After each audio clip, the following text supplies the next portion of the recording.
আগে গ্রামগঞ্জে বাজার বসতো সাপ্তাহিক দিন, আর সবাই একসাথে দেখা হতো।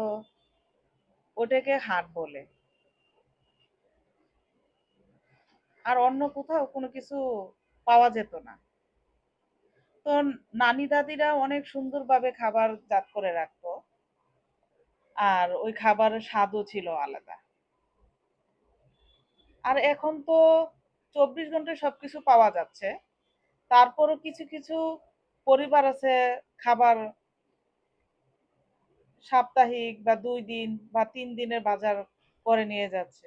ওইসব খাবারের মধ্যে কিছু কিছু খাবার নষ্ট হচ্ছে, আর কিছু খাবার রান্না করছে কিন্তু ওই রকম স্বাদ পাচ্ছে না। তো সাথে সাথে একটা শাকসবজি বা মাছ কিনে এনে রান্না করে খেয়ে দেখেন কতটাই স্বাদ। আর এসব খাবারের টাকা অপচয় হয়, খাবার ফ্রিজে থেকে নষ্ট হয়, খাবারের ওরকম পুষ্টি থাকে না, স্বাদ থাকে না। খাবার ওই খাবার খেলে রোগ প্রতিরোধের ক্ষমতা অনেকটাই কম থাকে। কারেন্ট এবং পরিবেশও ক্ষতি হয়।